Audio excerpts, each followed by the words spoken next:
14, verses 53 through 72. They took Jesus to the high priest, and all the chief priests, elders, and teachers of the law came together.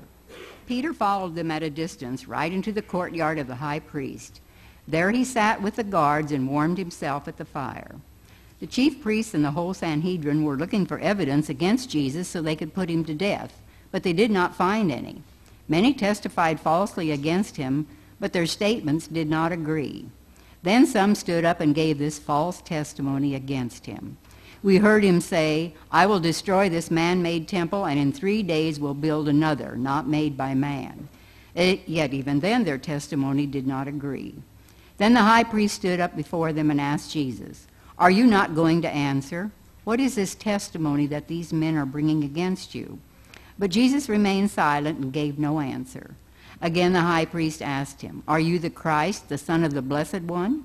"I am," said Jesus, "and you will see the Son of Man sitting on the right hand of the Mighty One and coming on the clouds of heaven."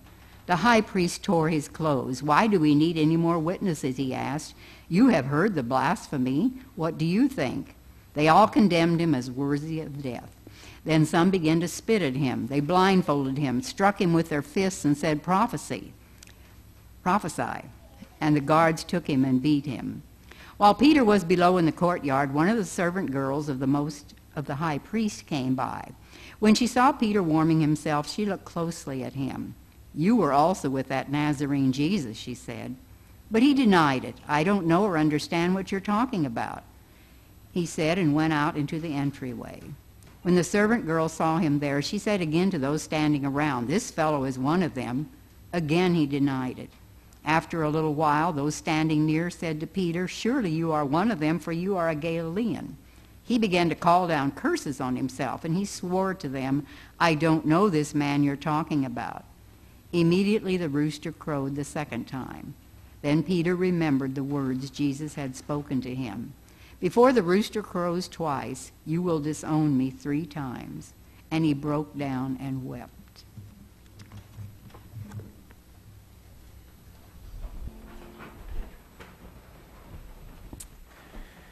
You know, from a distance, most of us look pretty good.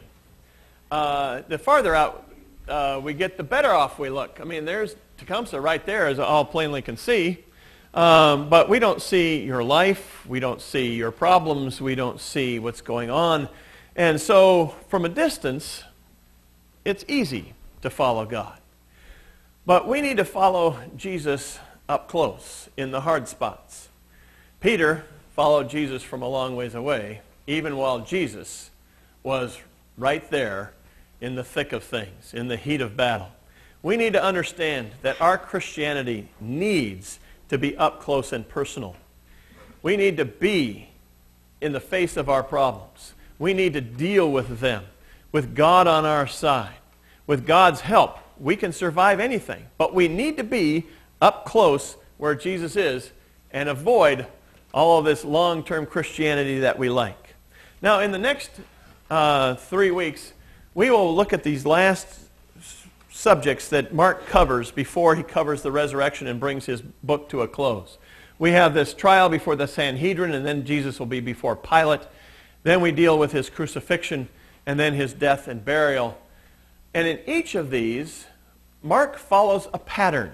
The pattern is that first he starts talking about Jesus, and the focus is on what is happening with him, and what is he doing, and what is his life like. And then there's an interpretation of what that means, and Jesus is given a title.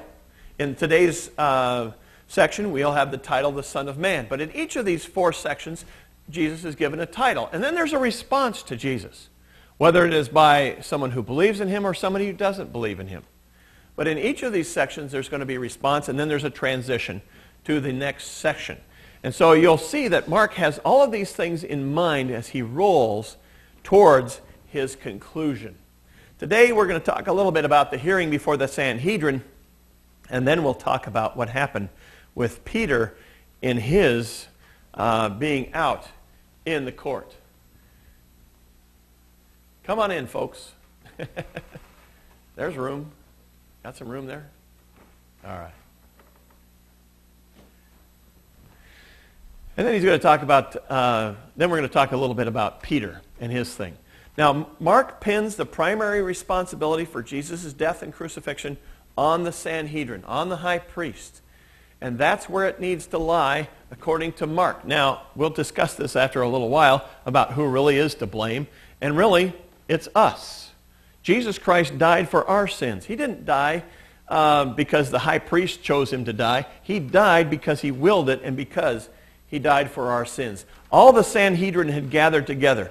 Mark blames them all, and they were all there. Now, whether they were all 71 were there, or whether it was just all those that could be gathered, or all those who were in town at the time, or whatever, Mark is placing the blame on these folks.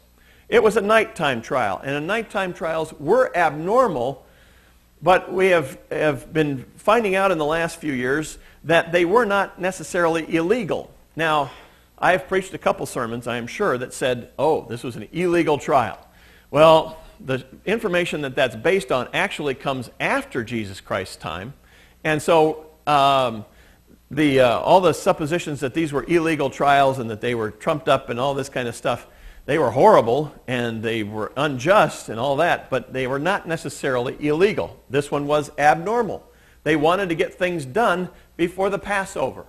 And they wanted to do stuff in secret and in quiet because they didn't want the whole town to be in an uproar. They've lost that battle big time. This was sort of a preparatory investigation. They wanted to see what charges they could bring against Jesus that would get him crucified, that would get him killed. They weren't allowed to kill people. Now, they did sometimes. You remember Stephen, he got stoned. But that was out of their control, and they really didn't sanction that as an official body, and I'm sure they went to Pilate and said, oh, no, that wasn't us. They weren't really allowed to execute a person. And so they needed to have their ducks in a row when they went before Pilate. Now, they presume that Jesus is guilty.